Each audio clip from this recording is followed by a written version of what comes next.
নমস্কার। বৈচিত্র্য কথায় সকল শ্রোতা বন্ধুকে জানাই সাদর আমন্ত্রণ।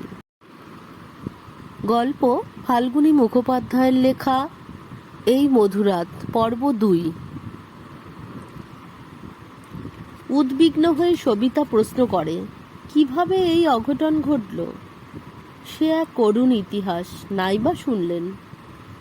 আর আমিও বলতে চাই না, কারণ ওসব কথা মনে হলেই রাগে দুঃখে আমি যেন অস্থির হয়ে উঠি।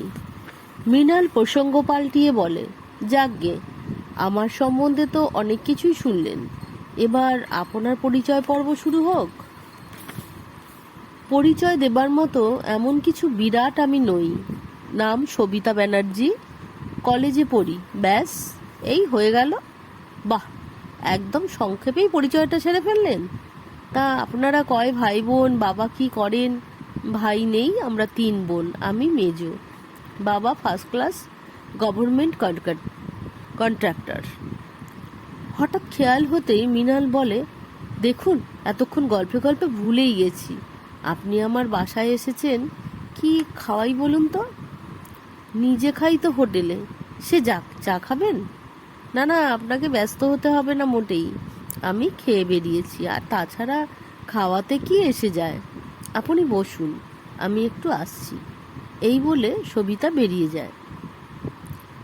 মৃণালের ঘরে প্রবেশের পর থেকে এতক্ষণ আলাপের মধ্যে তার নিদারুণ দারিদ্র্যের চিহ্ন সবিতার চোখে পড়েছে।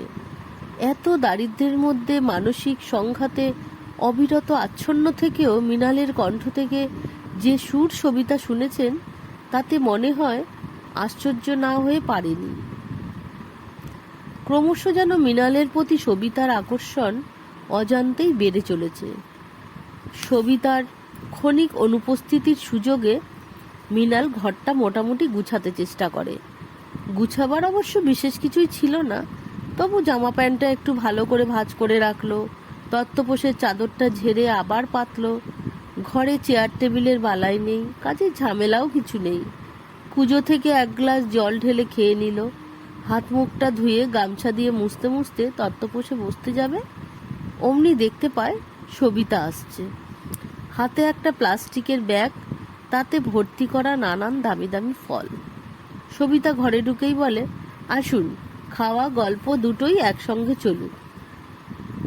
মৃণালকে চুপ করে থাকতে দেখে সবিতা বলে চলে, কিছু মনে করবেন না, এখানে থাকতেই হঠাৎ মনে হলো আজ বিকেলেই বাবার অনেক ফল নিয়ে আসার কথা, তাই তাড়াতাড়ি গিয়ে আমার ভাগটা নিয়ে এলাম। আত্মসম্মানে প্রথমে কিছুটা লাগলেও মৃণালের সে ভাবটা কেটে যায় সবিতার অকৃত্রিম সরলতায়। মৃণাল একটা নেশপাতি তুলে নেয়, সবিতাও তুলে নেয় একটা কলা। কলা ছাড়াতে ছাড়াতে বলে, আপনার কাছে কিন্তু আমি গান শিখব, শেখাবেন তো? আমি আর কতটুকু জানি, তবে যা জানি সেটুকু শেখাতে চেষ্টা করতে পারি। নাশপাতিটায় কামড় দিতে দিতে উত্তর দেয় মৃণাল। এদিকে সন্ধে অনেকক্ষণ লেগে গেছে। রবিন সবিতার জন্য ওদের বাড়িতে বসে থেকে অধৈর্য হয়ে যায়। কাল কলেজে কথা হয়েছে দুজন একসাথে ফাংশনে যাবে। 6টায় অ্যাপয়েন্টমেন্ট ছিল, অথচ 7:30 বেজে গেল, তবু সবিতার দেখা নেই। কমপ্লিট স্যুট পরে গাড়ি নিয়ে রবিন বেলা 4টেয় বেরিয়েছে বাড়ি থেকে। সামান্য কিছু মার্কেটও করেছে, তার মধ্যে উল্লেখযোগ্য একগুচ্ছ রজনীগন্ধা। সবিতা রজনীগন্ধা ভালোবাসে, তাই কত যত্নে সে কিনে নিয়ে এসেছে তাকে খুশি করার জন্য। কিন্তু সবিতার দেখা নেই।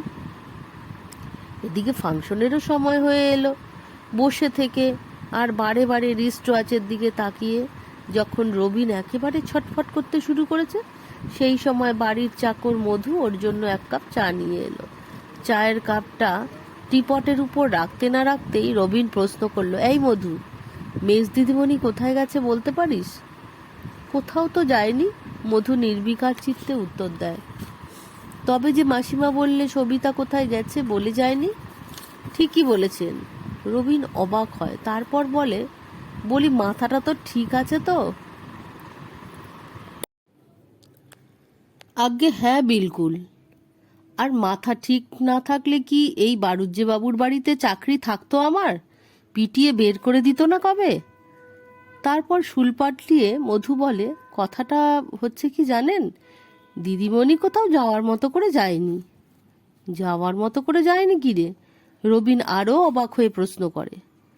ঘাড়ের তোয়ালেটা দিয়ে ঘরের ড্রেসিং টেবিলটা মুছতে মুছতে মধু বলে, মানে সেজেগুজে গাড়ি বা রিক্সা নিয়ে বেরোয়নি, তাই বলছিলুম কোথাও নিশ্চয় যায়নি দিদিমণি। গবেটার কাকে বলে? কোথাও বেরোয়নি তো দিদিমণি কি তোমার হঠাৎ হাওয়া হয়ে গেল এতক্ষণ ধরে?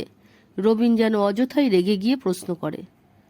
আবার সেই বোকা বোকা ভাব নিয়ে মধু তার দন্ত ঈষৎ বিকশিত করে বলে, আগে আপনি বড্ড রাগ হয়েছেন। আগে সত্যি বলছি, মেজ দিদিমণি কোথাও যায়নি, কোথাও পাশের বাড়িতে আছেন বোধহয়। রবিন যেন নিরাশার মধ্যে খানিকটা আশার আলো দেখতে পেল। চট করে সোফা থেকে লাফ দিয়ে উঠে বলে, এতক্ষণ বলতে হয় কোন বাড়িতে? আগে এই যে পাশের বাড়িতে। সবিতার জানালা দিয়ে পাশের বাড়ির জানলাটা মধু দেখিয়ে দেয়। এক মুহূর্ত দেরি করে না রবিন, পাশের বাড়ির সামনের দরজায় গিয়ে কড়া নাড়ে। সবিতা ফল নিয়ে ঢোকার সময় দরজাটা ভেজিয়ে রেখেছিল আলগা করে। রবিনের হাতের মৃদু আঘাতেই দরজাটা খুলে যায়। কোনোরূপ দ্বিধা না করেই রবিন ঘরে ঢুকে যায়। তক্তপোষের উপর কোনায় মৃণাল আর সবিতা দুজনে বসে ফল খাচ্ছিল। মাঝখানে একটা মোমবাতি টিপ টিপ করে জ্বলছে। মোমবাতির অনুজ্জ্বল আলোয় ঘরের মধ্যে দারিদ্র্যের চিহ্ন আরও যেন প্রকট হয়ে উঠেছে। ওরা কিছু বলার আগেই রবিন মৃণালের আপাদমস্তক যেন চোখ দিয়ে জরিপ করে নেয়। তারপর সবিতাকে বলে, এখানে বসে কি করছো? এদিকে যে ফাংশনের টাইম হয়ে গেল। হ্যাঁ, এই এই যাচ্ছি। এসো রবিন, তোমাকে এর সঙ্গে পরিচয় করিয়ে দিই। ইনি হচ্ছেন আমার ক্লাসমেট রবিন চৌধুরী, আর ইনি হচ্ছেন মৃণাল লাহিড়ী। শেষটুকু মৃণাল নিজেই পূরণ করে নমস্কার করে।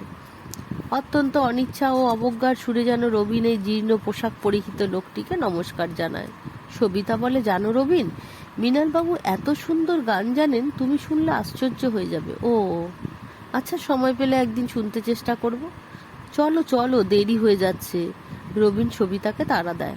আচ্ছা, আজ চলি। মৃণালের কাছ থেকে বিদায় নিয়ে রবিনের সাথে সবিতা বেরিয়ে আসে। বাড়িতে এসে রবিন রজনীগন্ধা প্রেজেন্ট করে। অত্যন্ত সাধারণভাবেই সে সেটা টেবিলে রেখে দেয়। তারপর কাপড় বদলাতে চলে যায় ভেতরের ঘরে।